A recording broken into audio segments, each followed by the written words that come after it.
বুধবার বেজনের চণ্ডীদাস এভিনিউতে বিশিষ্ট সমাজসেবী ও বিজেপি যুব নেতা পারিজাত গাঙ্গুলি শ্রী রামচন্দ্রের আরাধনার আয়োজন করেছেন। সেখানে উপস্থিত হয়েছেন বিজেপি প্রার্থী দিলীপ ঘোষ। রামনবমীর পুজোয় অংশগ্রহণ করেন তিনি।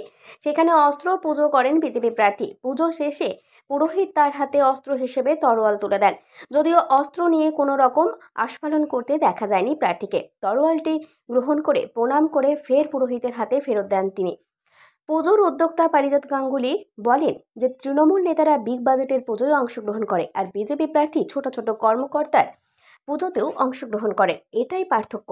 আসলে এই পুজোটা শুধু আমার তরফে নয়, এটা আমাদের ব্লকের আমাদের 2 নম্বর মণ্ডলের তরফ থেকে, কিন্তু সাধারণ মানুষ এখানে আমাদেরকে সহযোগিতা হাত বাড়িয়ে দিয়েছে। এই পুজোটা 5 বছর ধরে আমরা করছি এবং দিলীপদা আপনারা দেখছেন যে ছোট থেকে বড় পর্যন্ত প্রত্যেকটা পুজোতে প্রেজেন্ট আছে। আপনারা দেখছেন তৃণমূলের নেতা কীর্তি আজাদ বা যত বড় বড় নরেন চক্রবর্তী, প্রদীপ মজুমদার, তারা বিগ বাজেটে পুজোতে যায়, তারা ছোটোখাটো পুজোতে যায় না।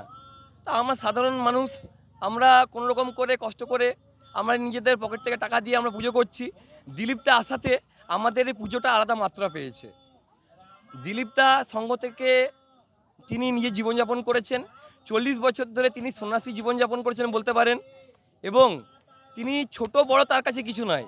যেখানে যে ডাকছে দিলীপদা সেখানে প্রেজেন্ট হচ্ছে।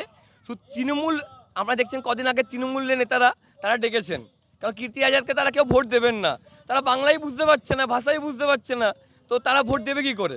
তো দিলীপদা তাদের যে কাছে আছে, যদি কোনো তৃণমূলের নেতারা তারা যদি পুজো করেন, তা দিলীপদা তাদের বাড়িতেও যাবেন। 500 বছর পরে এদিন রামনবমী উপলক্ষে একটি বাইক র্যালির আয়োজন করেন সমাজসেবী পারিজাত গাঙ্গুলি।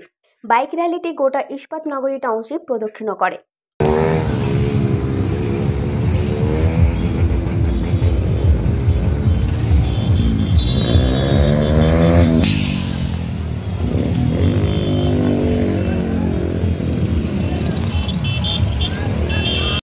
দুর্গাপুর থেকে কৌশিক বাসুর রিপোর্ট, 99 নিউজ বাংলা।